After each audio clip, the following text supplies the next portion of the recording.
Okay, hello, it's Dave here from Amplify talking to Johannes Eckerstrom from Avatar, the great band Avatar. How'd the band come together back how are you, Joe? I'm good, thank Can I, you. can I Yeah, it's call you we Joe? are Joe is fine. Johannes or Joe or whatever tickles your fancy. Okay, how'd the band come together back in 2001 in the great Sweden? I love Sweden. I've been there and I love it. Oh, thank you. So the saga of the band starts with John not being able to stand on a skateboard, meaning he broke his leg, his foot, and was bedridden. He was like 12, I think, 12, 13. And that led so they bought a bunch of CDs to him. They felt bad for him. And that is when he discovered Metallica and decided he played some music before that, but that was it, right? That was getting a Tarmac hit, and here we are. So and John met Jonas, and with John wearing the Metallica shirt, Jonas Iron Maiden shirt, that's the formation of a band. Boom. Uh, that's the abridged version. And then there was that floundering, in the beginning, like because they're 14 and 15 at the time. And there was a band that wasn't quite a band for like a year or so, and then it kind of started fresh, what became Avatar, and that is when they found me. Jonah started gymnasium, I mean grade 10 or however you put it in Australia, but where he met Henrik and Simon, who was playing guitar for a long time in Avatar until 2011, I guess he left and Tim joined. So, and it's been Tim ever since. But we are, grew up in not right next to each other, but close enough, most of us, and by 16, and since then, by the age of 16, this was serious business in our minds when we found the right combination of people. We could barely play, but we knew we were the best anyway. Bang. How many times have you taken that boat across from Germany to the party boat across from Germany to where is it, Finland or could be you? No, Any well, I didn't the ferry to Germany was I'm half German, so that was more family trips, seeing the relatives. The real party boat for us was always, and for touring bands, because it's long enough that you sleep on it and therefore stay up late on, is Stockholm to Finland, that yeah, to that that Turku or Helsinki. that's the Yeah, so cheap alcohol. more times than I care to count. No, there's nothing cheap about it though. Finland is more expensive than Sweden, so for the cheaper beer, you need to go down to continental Europe. Okay, so you've 10 album. We'll speak about the 10th album quickly in a second. It's been 20 odd 25 years, whatever it's been, in 25 words or less, what's the journey been like? I mean, there must be ups and downs and starts and stops and fights and Yeah, different yeah, periods, yeah. life changes, partners, all sorts of stuff. So you become wise over that period. But if you could sum it up, what's it sort of, in a quick summary? Well, I guess initially dedicating ourselves to this life took everything and long term gave us everything. It's been our keys to the world. That's the way we got to see the world. That's how not all our relationships in our lives, but most of them somehow connected to this, friendships and whatever. It's I met my wife on tour. Like I wouldn't have been where she was if I wasn't going to play. Um, so, but a lot of sacrifices along the way, and sometimes we almost stumbled there and threw in the towel, but luckily we never did. And we got lucky and it paid off. So it took everything, Well, then it gave everything. I'm an old dog, so I'll tell you, you're only halfway, Joe. I can tell you, there's a lot more to come. You might think that Oh yeah. you're experienced, but I'll tell you, your whole life will change again in the next 10 or 20 years. I Oh guarantee. no, I'm well aware of it, but I'm also looking forward to that idea that because I agree with you, it's very easy for us to always feel we have arrived, but we never have. And I also think it's very easy for us to think that uh, wherever we're at, in our minds, we get stuck in this is how it always has been and always will be. And we can forget what happened last week, even, and what kind of person you was.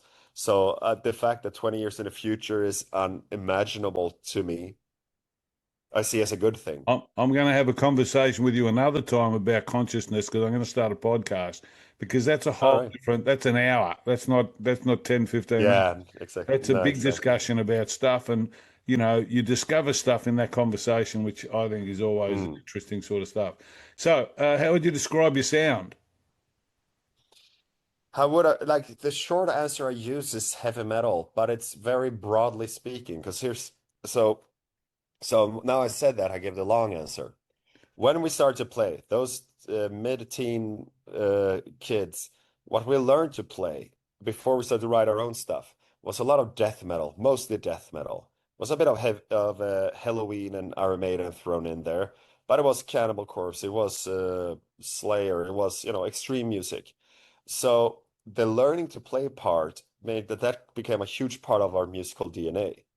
Then, together with like the melodic death metal, especially the stuff we grew up and had around us, like we were, geographically close to In Flames, for instance. And so my audition was to sing on to cover In Flames when I joined the band.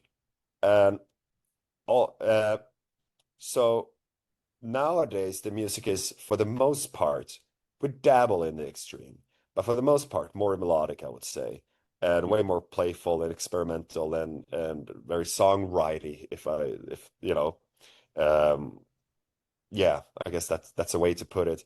Right. But it's always done on these guitars that were built for death metal. It's B standard tuning, and and just a that still influences the sound and just how our fingers move and how you have to bend those strings. And so it's a very melodic thing with a lot of rock and roll in it and a lot of playfulness, and let's just going where the riff needs to take us to go. And we are, because we are eclectic. We got disco beats and we got grind. We got it all. But rooted in heavy metal and also rooted in the idea that we don't make too many rules for ourselves. It needs to kick our riffs and we write songs with choruses. Aside from that, though, growing up loving the Beatles, loving Queen, they have two classic examples of constant change. And Well, that that's the constant thing. change, but they also always sounded like themselves. Because if you write it yourself and if you play it yourself But and you actually play it and don't let the computers do all the work for you, you're stuck with your sound anyway. So we don't worry too much about formula. so it's There's like so many life. things. It evolves. You evolve, it evolves. The music changes, Exactly. and Yeah. everyone And we everyone allow changes. that. And you Yeah. have And to. You have to well, because basically not everyone's every band changing. does, Everyone's but not changing. And sorry, not every band changes as much though. no. But I feel most of my favorite artists and my go-to, the one that I think said it the best, and maybe could argue also have done it the best to me is Devin Townsend. Yeah. Uh, how he didn't, strapping got popular, but he wasn't with it, and that wasn't him anymore. And I feel now I think he's reached his mid 50, yeah, he's 54 now, and and the music he puts out now sounds like a 54-year-old man who cares very deeply and reflects on where he is at now, which makes it exciting. Instead of, oh, people thought I was badass when I was 25, and now I will live up to those expectations for the rest of my life. I that sounds to me like artistic death. Yeah, well, unfortunately, if you Kiss or AC/DC, you play the same album every time you go out, basically, because the Yeah. fans have to hear what they want to hear. You Well, like, we are kind of mean in that sense. Well, one third of the set list we reserve for the hits, and gladly so, because those are traditions you build with your of fans. course, of If you course. build a legacy, but then one other third is deep cuts, what we haven't played in a long time, what fewer people might be happy about, but be extra happy about, and then one third is the new stuff, because we Right. care about the new stuff a lot. Joe, your latest album, your 10th, Don't Go in the Forest, was released last October. What's it all about? And what are your favorite tracks? I can't single out favorite tracks. I've never been good at that. Because they're all there for a reason. The thing is, if we wrote 20, 30 well, we had 20, 30 attempts at writing songs, our favorites are what was left and ended up on the album. That means, and as far as what it's about, this album, it's not a big concept album or anything. So it's about a bunch of stuff, but roughly half of the songs still speak of consciousness. The method involved way more intuition than ever before, especially lyrically. So what it became about is getting another layer of bullshit out of the way, really. Where so because I mean, there's one part of making music is of course a craft. There's an art and a craft to it, and though they live next to each other and are happy neighbors. And the idea, the creative side of having an idea, there's something abstract and chaotic there in the beginning, where something resurfaces for your subconscious. And I think it's easy to grab onto it. Oh, I got something. What is this? Let's figure it out. And this time I leaned back and no, leaned in, I should say. I leaned into that chaotic to the subconscious side of creating for much longer than I had. I figured it will probably make sense in the end. And then on an individual basis, song by song, they started to mean something. And they started and just started to express things that I hadn't found ways to express before. So in that sense, a lot of it's about that method. And hence the title Don't Go in the Forest is of course, it's a warning, but it's a warning that you shouldn't adhere. A metal person, like the kid who grows up liking that and being a bit of contrarian, here's that's forbidden fruit. I'm having a bite. That's part of the meaning of the title, but another part is exploring that forbidden place, going in there, you know? Yeah. Uh, so it's about that exploration in many ways. Then it's I don't know, it's at 11 tracks. Yeah, 11 tracks means 11 themes. So it's not a unifying concept on this one. Great. You're here back. Sorry, I got to punch because I've only got a few minutes left, and usually Yeah. you're an hour conversation, not a 15-minute conversation. Yeah. You were here back in 2023, and you're known for incredibly theatric and visual shows. You're back here in August. What can we expect? Bigger, better, badder. Uh, Coming over the first time and introducing yourself is the hardest thing for a band to ever to do. You know, to the first show outside of your home country or outside of your hometown. You know, that was a big step. Then first time, driving over to Denmark and then getting to Germany. And first time is tricky. And then you start to be able to build into your cycle, and it's a thing you do. So starting with this tour we're coming on, Australia is now a thing that we do. Good. And I'm very glad about that. And And that we means we just like it too. deepening the relationship. It's about deepening it. I'm glad. We like it too. Okay, I'm going to finish because we've only got a very short time. I'm going to finish with some quick questions, some quick stupid questions, Hmm. because everyone loves some of that stupid stuff. What's the craziest thing you've ever done? Maybe you can't tell me because you want to come out here in August, but Uh, yeah, the bunch of answers that I could answer that I can't answer for sure. Um, Craziest thing I've ever done. I think we'll pass. Maybe it's a sign of a good life that I can't single it out. God bless. What's the one topic you can talk about for hours? Oh, there are many, but the art of performing, Oh, that's very good. I'm interested in That's why itself. that's why your performances are well regarded. What's the thing you like most about yourself? Uh, at this point, I think my that I matured into understand gratitude and commitment in a way that I don't think We gotta stuff we that got takes time to weed we got to out. have another conversation, man, because there's an hour in that gratitude and commitment Mm. and consciousness and the moment and Hmm. actually understanding detachment from thought and everything like that. And obviously, that's at the base of this whole album. So it's another conversation. Okay, finally, let's get your current or all time favorites. Favorite album can be current or it can be all time.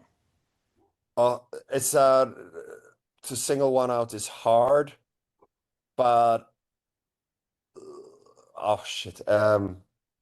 It can be current if you want. I, yeah, no, yeah, but that's also hard. I'm gonna do this answer. This it's interchangeable, but let's say the Sergeant Pepper. Ah, what a great album. What a fantastic, so many stories in the imagery as well. Favorite artist, Hmm. Favorite artist, music artist, I mean, or visual. music artist. in music. Again, there are many answers to this, but I feel a lot of my line of thinking, I've been heavily influenced by Devin Townsend growing up. as I would have So guessed it's by important. you referring to him. Favorite movie? Yeah. Favorite movie also varies greatly. I like to answer RoboCop. I think it's a good answer. It's, I don't know if it's realized, but I think to okay. get I to know the it's supposed chopper. to be a short answer, but no, I know, that's I know, comparison. I know. RoboCop is your Muku, but with RoboCop, I think was the first time because I saw it when I was a bit too young, Yeah, and then it's super badass I loved. superhero shoot the bad guys, and it was that was the first film I returned to a bit when I was a bit older and saw the layers. Then there Yeah, are even smarter and I, better movies out there, but with 14-year-old me saw something that 8 I, year old me didn't see, and that experience in itself I think he makes it the was in best. Terminator, and he was there with a girl in a car, and they hold this bloke, Yeah, exactly. and they held him over. He held him over a cliff or something like that, and the girl went Mm. somewhere, went back, and he did whatever, and he let him, he pushed him off the cliff or whatever, and he went back to the girl and says, "Where's that guy?" He says, "I let him go." As he Yeah, let him yeah, go. It's too good. Okay, favorite place to visit? Australia. We don't even have to know that because you're coming out here. How can you say yeah. you're different? I'm looking forward to spend more time with Australia, and I look forward to start to accumulate more free time over the course of multiple tours to Well, Australia. And well. then I'll be ready to ask. At this point, with so much touring we have going on, my favorite place to visit right now is home. Yeah, I would imagine for any time. The bed. Mm. Favorite venue to play. Oh, there are many. That's why they're hard questions Has because there's a million mm, answers. You got to choose one. yeah, yeah, exactly. Now, I don't know. I always end up having a good time. And specifically inside of the venue, there's a place called The Rave in Milwaukee, Wisconsin, that we now finally they have multiple rooms, and this was the first time we headlined that big room, and it just I end up having a good time indoors in that venue. Favorite food. Oh, again, whatever I get to cook by myself at this point, is my favorite. But I don't really, I Melted don't single cheese it out. toast. I like to, my vegan bolognese is legendary, so I Vegan like making that one. bolognese. I can't think of Hmm. anything worse. Favorite drink. Yorkshire tea. Favorite person in history apart from me. Favorite person in history. I don't know if I have one like that, Well, if I would like single. someone refers to Mandela all the time, or mum, or dad, or grandma, or Yeah. Well, if my parents count as historical figures, I could certainly pick them. I was thinking more in terms of people have moved things in history. Who did I see? I saw an exhibition of something recently where I don't know. I don't know. I don't know. That's a good answer because there's a lot of people that we probably refer to. And I just saw a tattoo on your arm. What's your favorite tattoo? Of mine? Yeah. Well, I have one that you cannot see here. That's a paw of our dis of a little Chihuahua who passed.